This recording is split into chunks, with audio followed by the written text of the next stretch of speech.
I think we're live, but I'm not able to start right Okay. now. All right. Well, we're going to act like it until I can come onto the screen. Here we go.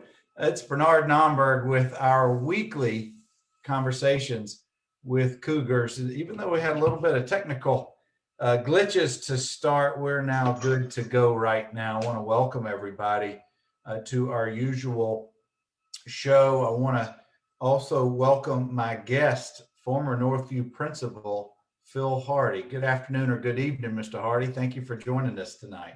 Thank you, sir, for inviting me. I appreciate it.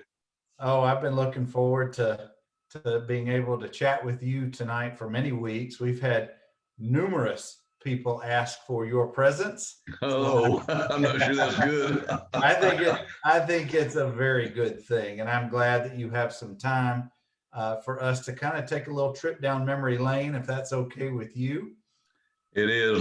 Bernard, I take a great deal of pride that I've had just a little bit, maybe, to do with the success that all of my, and y'all will always be my kids, have had. And like I said, that makes me feel good all over. Well, I know that you're a humble man, but there's a lot of success due to you, and you're almost 10 years, I believe, at Northview. But I know that, at least if I have my dates right, I know that you followed Dr. James Smith as Northview's second principal. That's great. And you were there through the spring or into the spring of 96. From about 87 to 96, you led our school. That's And great. there were so many things that took place in those late 80s and into the 90s. And we'll get into that in a little bit. But for folks who haven't seen you in a while or kept up with you, share a little bit about what are you doing these days? What brings you joy and happiness? What do you do for fun now? Whatever my wife tells me to do. Good answer. Good answer. I've been married to the same woman 53 years, so I've done something right in that. But no, seriously, Bernard, in about, I don't know, 93 or 94, somewhere in there, I've been thinking to myself, and I've had a great career here. I'm still fairly young, and I had a lot of people depending on me, a lot of pressure, but that wasn't it. It was that God just put it on my heart that I wanted to own my own place. Before I retired, before I got to where I couldn't, I wanted to own my own company. And I had almost 30 years in at the time. And when I retired with all the accumulated sick leave, I never took time off very much. And anyway, I retired with right at 30 years. And I had an opportunity come to me, and it would not have mattered what kind of opportunity it was, really, not in relation to the activities or the product, but it was a printing company, and gentleman who happened to actually be distant kin from us, to my family, said something to me actually at a 50th wedding anniversary for my parents. And so anyway, we talked and we talked and we talked, and I finally, he agreed to allow me to come to work for him and then purchase the companies. There were actually 3 printing companies involved, one in Troy, one here, and one in Eufaula at the time. Mm-hmm. Anyway, so I went to work selling for him, sold for him for 14 months, took over the old interstate printing, which used to be on Fortner Street here in town, mm-hmm. and sold for him for, like I said, 14 months, double the gross. And the figures that we had talked about, of course, changed at that time. Anyway, not going into that because he was good to me, but I actually opened my own commercial printing company, Tri-State Graphics, on South Park. Mm-hmm. We started with 3.5 employees. God bless us. We didn't make a lot of money. We made a good living. And I kept it until in 2010 when some health issues had me, I sold it to one of my employees. And he allowed me to work there. I've worked there until 3 years ago. And the 21st day pardon me, the 4th day of September, the 21st year after I had opened the doors, I retired completely. And I still do some special projects for them, but that's all. And I do a lot of special projects for my wife. But anyway, I enjoy that. I love to fish and hunt, that kind of stuff. But I stay pretty busy. So you were actually double retired. You were retired from the school system. Yeah, I did. I like I said, I spent 18 years in that business and 30 in the other one. So I thought those was long enough. Absolutely, that's fantastic. Let's talk about your academic career. Before Northview, where had you been the previous school, or what system had you been in? Whenever I received my degree from Auburn, my BS, I was certified to teach, and my wife had dropped out of Baptist School of Nursing in Birmingham, and we got married and went back to Auburn for my senior year.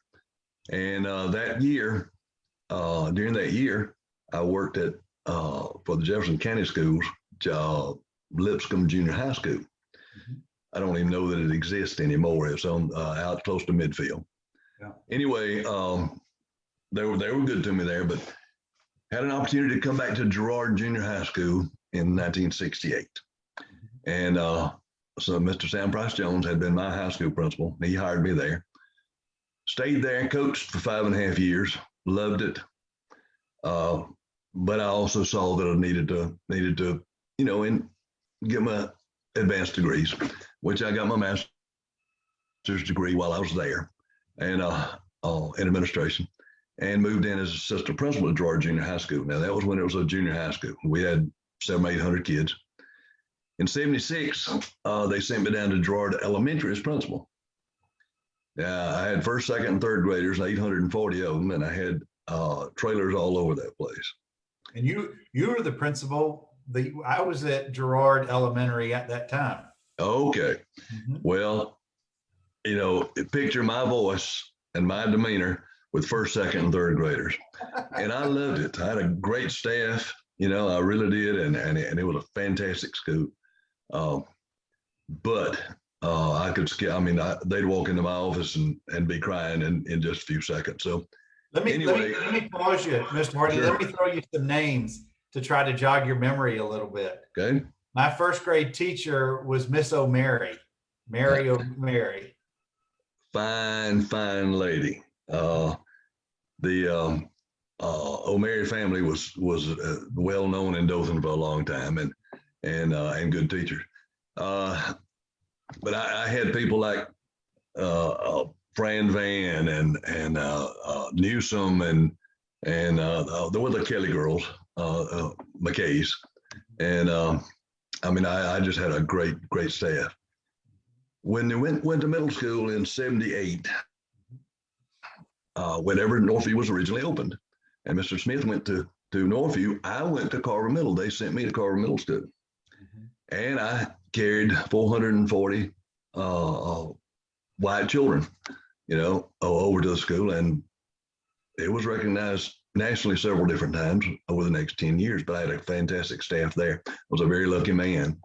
I also had great secretaries, and a great secretary and a fantastic wife have been my saving grace over the years, I think. But anyway, Dr. Watson in '87 asked me if I wanted to go to Northview when Mr. Smith retired. And I did. I wanted a bigger challenge. I didn't know that it was going to be as big a challenge as it was, but I had some good folks, great teachers, fantastic kids. Enjoyed it immensely. Wouldn't take anything for it, but I'm proud somebody else is in charge now. That's right. Well, Mr. Hardy, we got a bunch of Cougars who've rolled in who say hello. Want to say hello to you if that's okay. Sure. First and foremost, we got Shirley C. says to tell you hello. Well, I told you a minute ago I had good secretaries, and she was one of them, and a precious friend. Coach Randy Hicks. Oh Lord, we brought Randy from Mobile, to Girard Junior High School, and he took over my position. When was that, Randy? In '73, '4? somewhere in there. Hopefully Coach Hicks is still on with us and he'll comment. Jason Yeah. Mullins, former student, says to say hello. Oh, okay. Jason, I remember the name, and please forgive me. It's been a long time.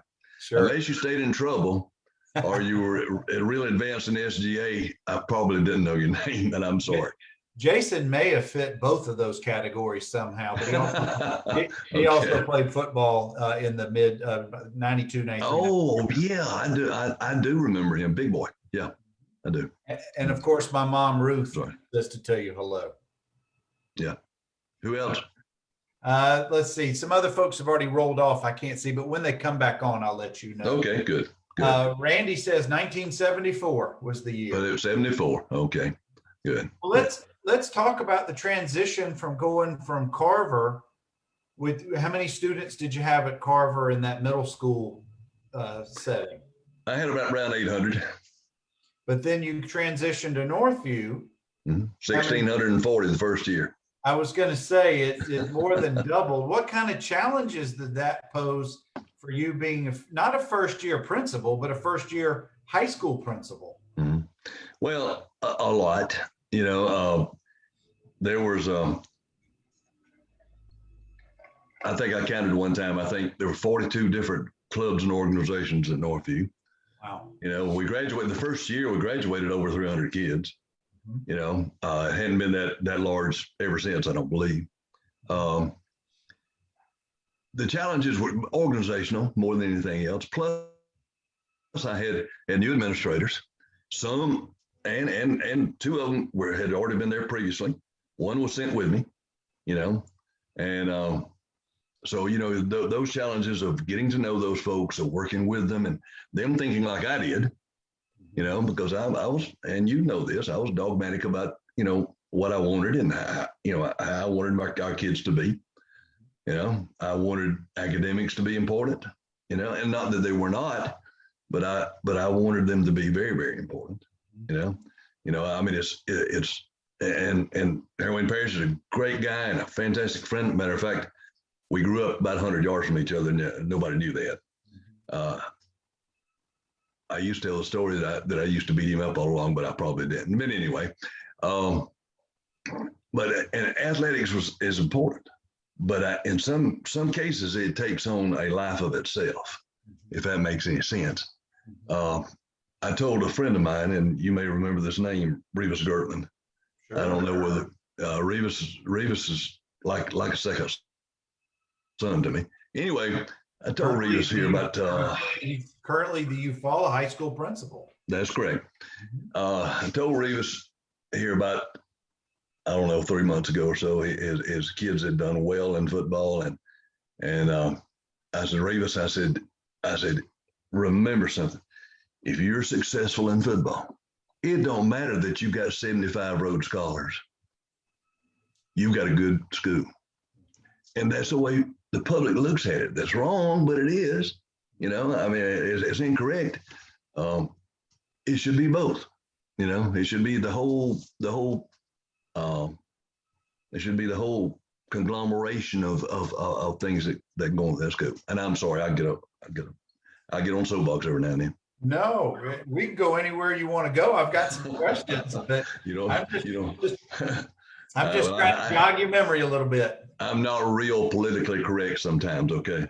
Oh, you're everything we want you to be tonight. And that's just great. We've got you here. As long as there's no recording of this.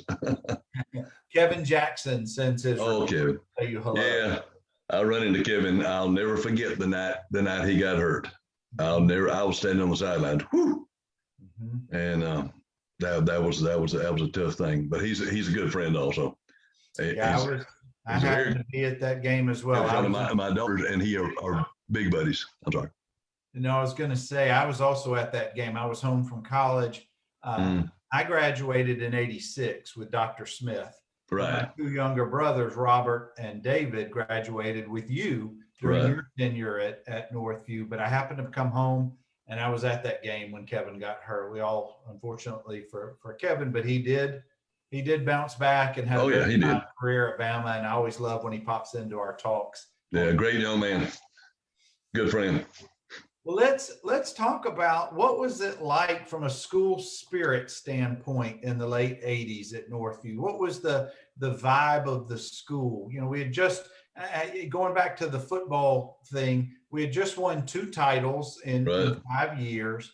Hmm. And as you said, sports kind of tend to kind of tell how your school's doing, but from a spirit, from a vibe, from a how everybody was getting along within the school. What was your take on that in the late 80s when you came over to Northview? Well, I think overall it was still there was still some carryover, for the first several years, um, or at least that's the way I perceived it. And I thought the school spirit was still pretty good. I mean, I remember some great pep rallies.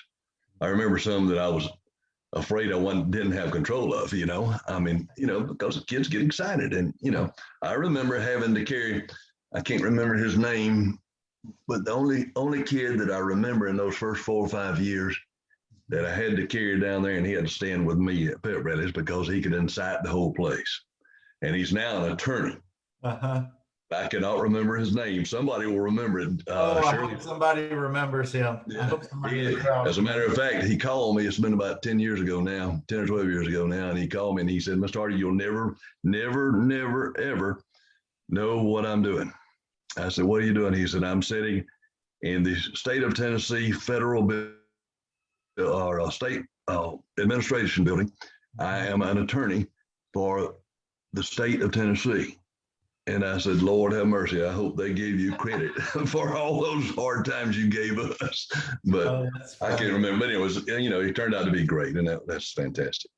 Most of those kids did. Oh, and you just know Shirley C. remembers who this child was. Uh-huh. All right. She's got a name for you. Ricky Dumas. Got it. That's it. Ricky, that's exactly right. Like I said, he called me because a friend of mine had been up there and run some seminars he had been involved in. John Gormley had run some seminars up there. And Ricky was at one of those, and they called me the next week, I think it was. If there is anybody, Mr. Hardy, if there is anybody who is the memory of our school, it is Shirley C. And she must be protected at all costs. At all costs. and she knows we talk all along. She and I have some common issues at this point, but anyway, we love each other. We always appreciate when Miss C shows up and helps to fill in our memory gaps, which seem to be a lot for me these days. Me too. Well, Mr. Hardy, what kind of, stepping away from sports, what kind of challenges in the late 80s, early 90s from a school administration standpoint did you guys have to deal with that maybe the general public didn't really get involved or know about? Or do you remember any, and maybe there weren't that many, I don't know, but what, today's society and high schools are so different than they were in the 80s and 90s. Yeah, they are, Bernard. Yeah. It changed in a lot of different ways. I think the maturity of the kids probably was one of those things. I think kids matured at a lot quicker pace. As a matter of fact, I think you could probably look at some of your figures regarding everything from failures to disciplinary issues, that kind of thing. They began to phase back down, and they also began to phase into a little bit more difficult things.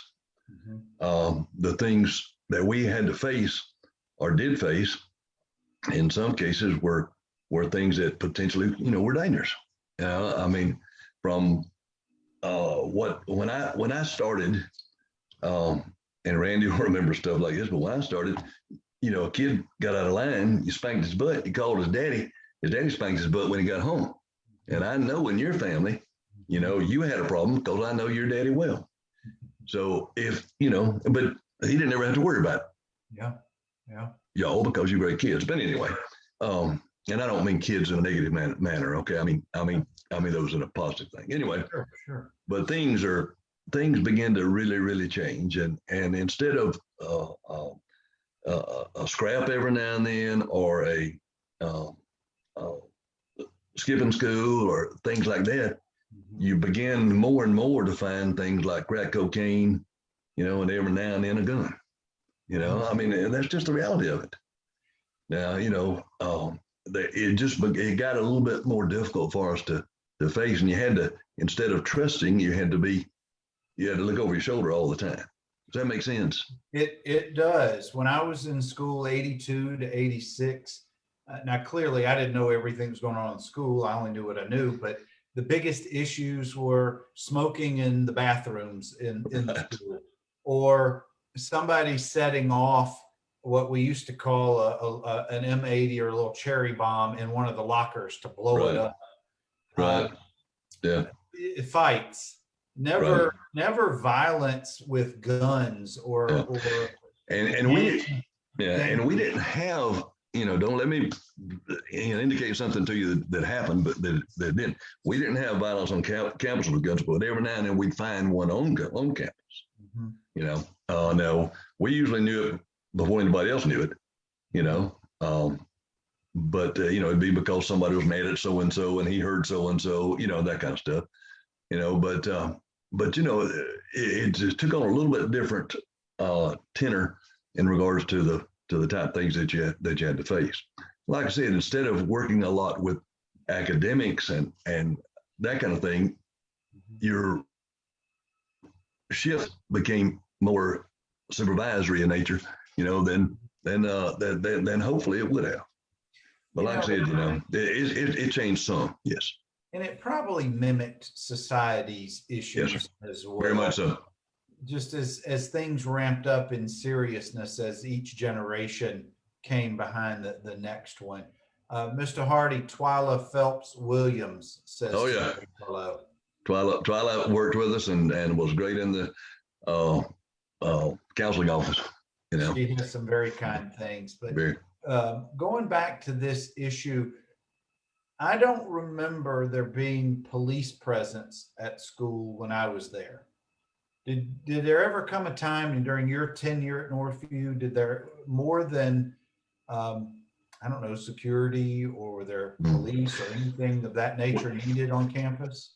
We had monitors that were assigned to us, and everybody remembers Rudy and Miss Trusty, and or at least if you were there at that time, you remember them.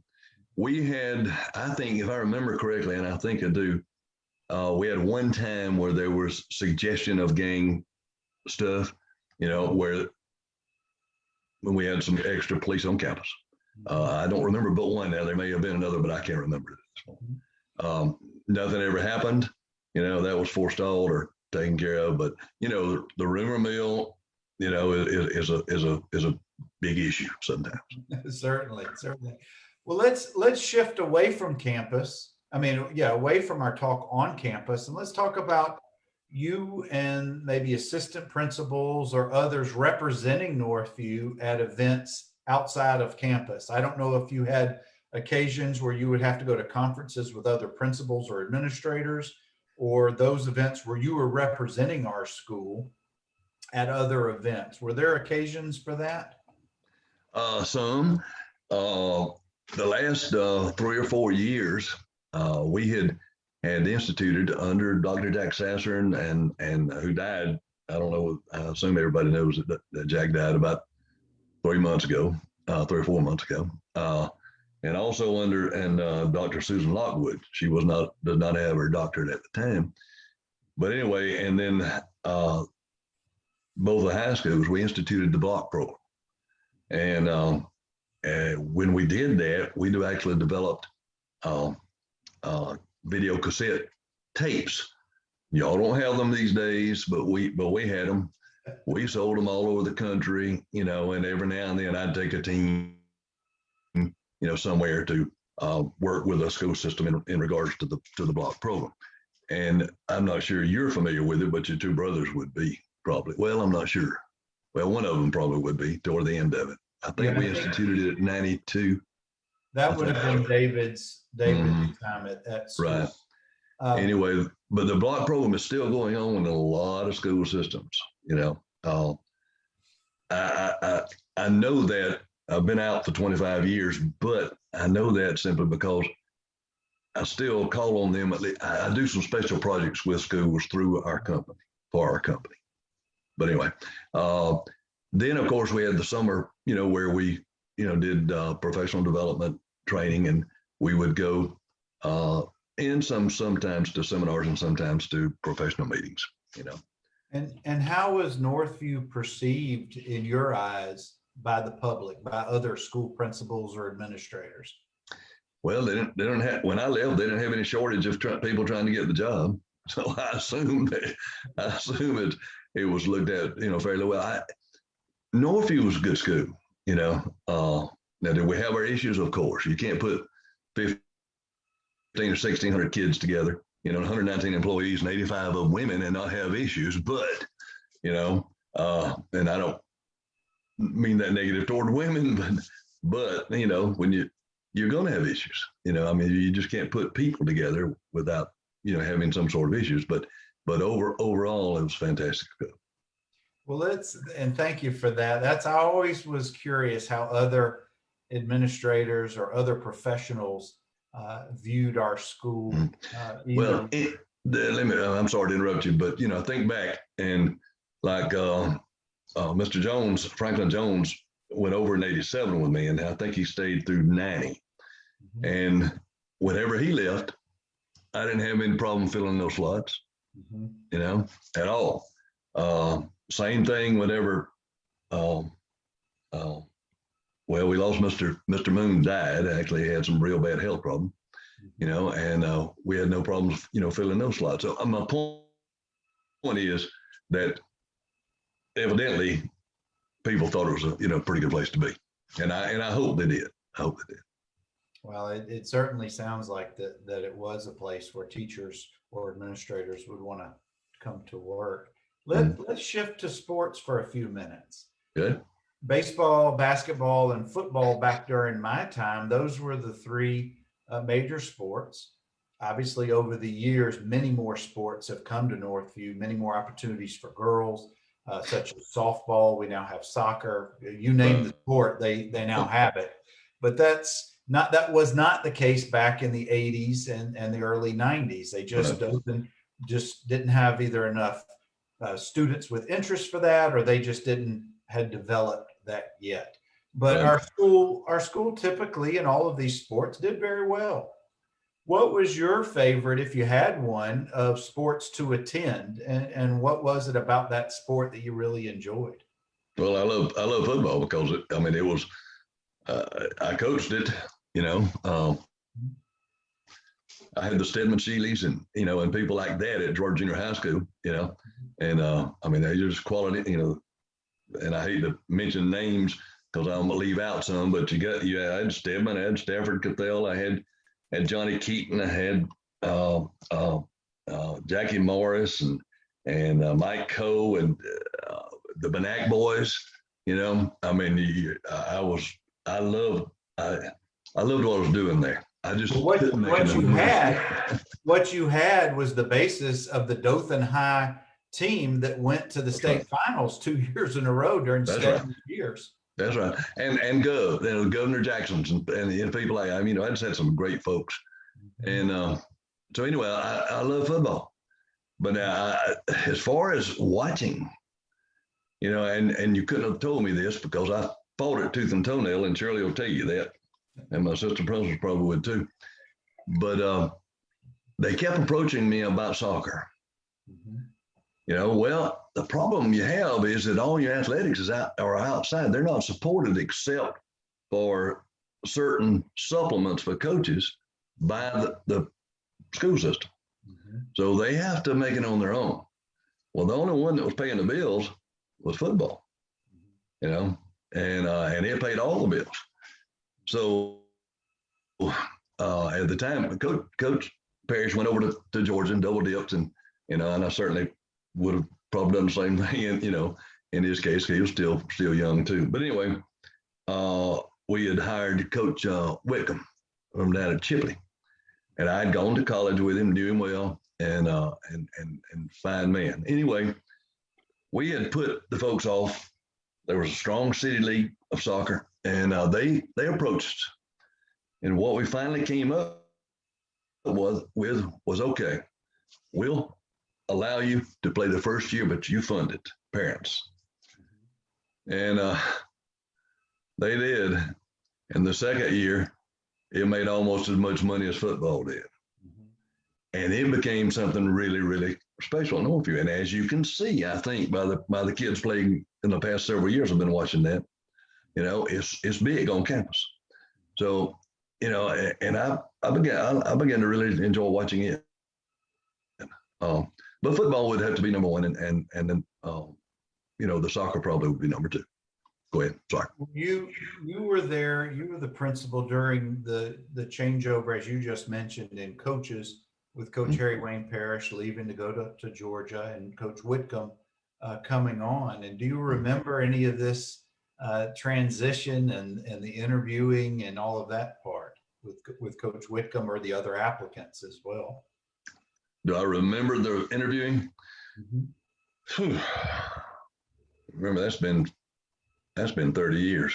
Yeah, because I know that there were a ton of applicants for the position. There were. I honestly do not. That's okay. You're talking about somebody in special, somebody in particular? No, just Okay. asking. Now, whenever we hired, he stayed for 3 years, and then he went back to Chipley and finished out his career down there. And we hired Coach Kennard. Mm-hmm. Now, the superintendent at that time wanted me to use a committee of people, which Mr. Andy Fain, who was personnel director for the city schools, mm-hmm. and Ronnie Mendham was the committee.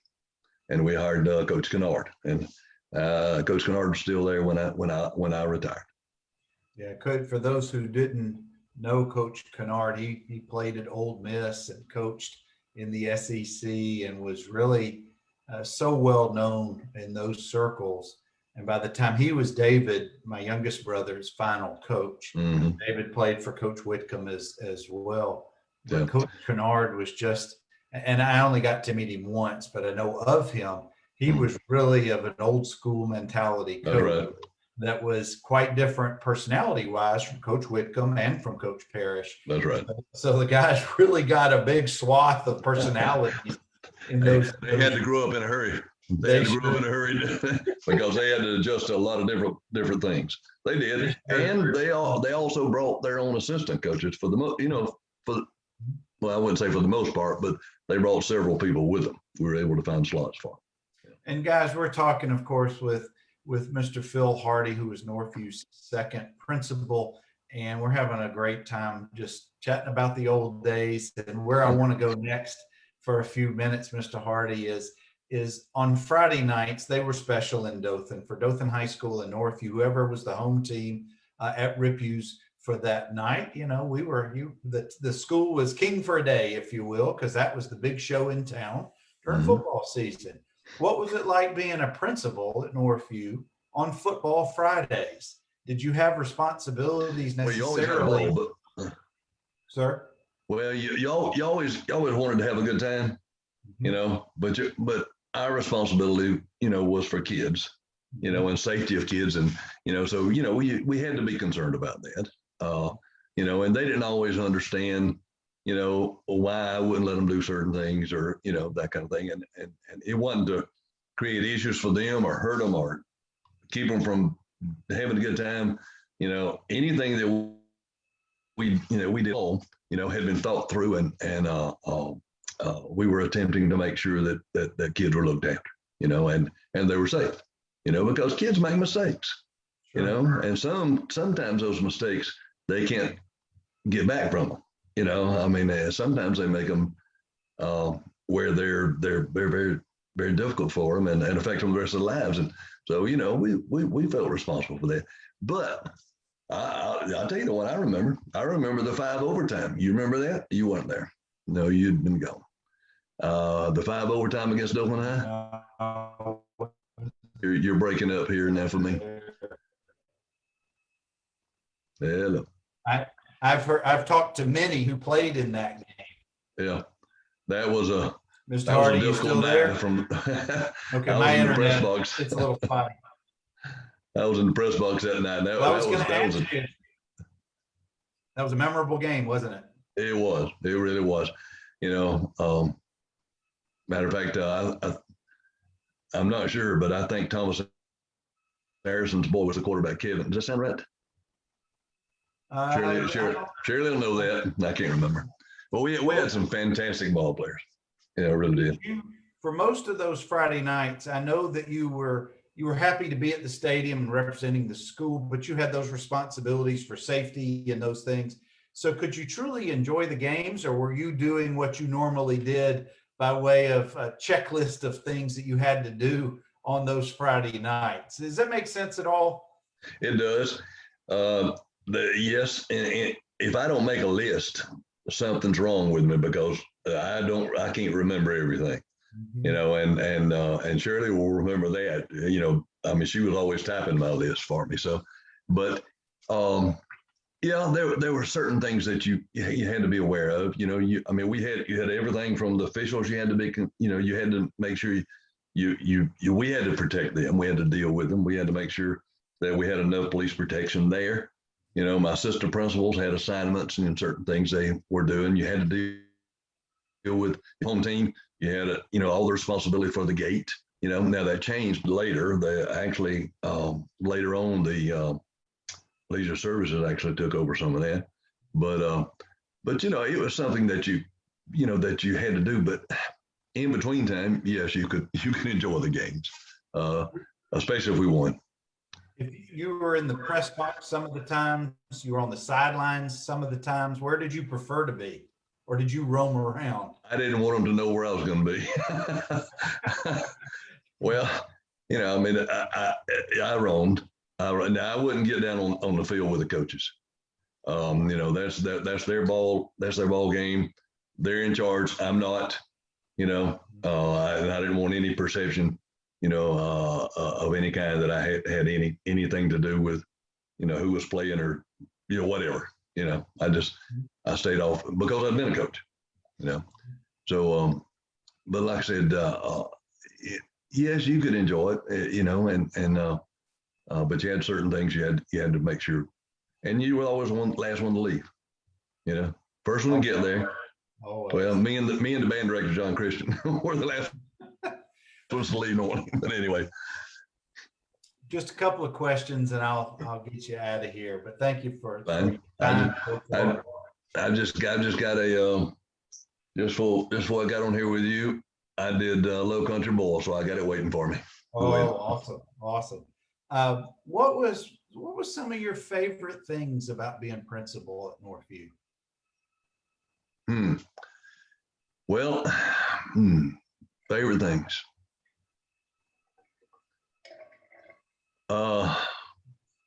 Kind of caught me a little bit unawares there. I just enjoyed the whole thing. I enjoyed the kids, I enjoyed working with the staff. Did we always agree? No, but that's life. But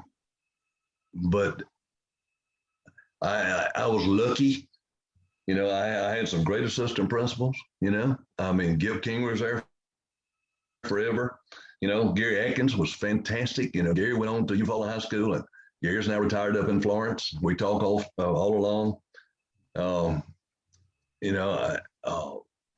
Willie Brown was when I stole him from Geneva County. They don't even let me cross the county line down there anymore. He's just fantastic. Guy, did a great job. And and like I said, I hate to name two or three, but because I had more than that, but I enjoyed the whole thing. I really did. But I just had it stuck in the back of my mind that I wanted to own my own place, And when I sold Tri-State Graphics, which is the name of the company that I owned, a little bit God had given me that capability, and I'm thankful for that. So, like I said, he's really been good to me, and I appreciate that. Well, and some of that is association with folks like you, okay? Because, well, hey, I told you the other day, you look like your daddy, but more and more, I'm seeing your mama. So anyway, that's a compliment also. I appreciate that. And I'm also very thankful for spending some time with you tonight and running Sure. through some of your journey and just jogging your memory a little bit. So thank you. Well, it's been a long time. It's been a long time. It really has, but God has given me a fantastic life. He's been good to me, and I can't complain. And I say this, I'm sincere about this. It makes me feel so good to see people that I had some influence over do as well as as they do. And you're one of those, but you mentioned a bunch of them that are on this thing here, and there's the Cotants and we lost Dan Cotant not long ago, and the Cozans and folks like that. I mean, I've just been a lucky man, and I appreciate it. Well, little did you know that first grader who you had so many years ago in Girard Elementary would one day get you on a Zoom call to jog your memory about all these great times. Well, let me ask you this. I'll never forget, Mary Ferris was my first secretary at Girard Elementary School. Mm-hmm. And the first thing that Mary told me was, now, Phil, the first day of school, you just let me help you. I said, what's going on? She said, you just watch. Little did I know what she was talking about. We didn't have kindergarten back in 1976. Mm-hmm. So those 6-year-olds had never been to any school at all, a lot of them. Mm-hmm. So when Mother drove up, I was the one designated to go take them out of their mother's arms, kicking and screaming, and carry them and put them into a classroom. And I'll never forget that as long as I live. That I think there was about 12 that first day that literally I had to do that with. And the kids were fine, and mothers, I'd have to shoo them off and promise them I'd call them in an hour, Otherwise, they were going to try to go to the classroom with them. But you don't have that anymore. But I remember that. I remember that. Wow. But anyway, some good memories. Some great memories. Thank you, Mr. Hardy. I sure appreciate our conversation. Thank you, sir. Tonight. Well, give me a call. I'll buy you a cup of coffee when you get back to town. Absolutely. And guys, as we do every Wednesday night, we have conversations with Cougars, and Mr. Hardy was just another awesome conversation. This is how we're keeping the spirit of Northview and trying to tell a little bit of oral history, and appreciate everybody who's commented, who watches it later or whenever it is. But thank you all. Continue to be safe, and we'll catch you guys next Wednesday with Conversations with Cougars. Have a good night. Thank you.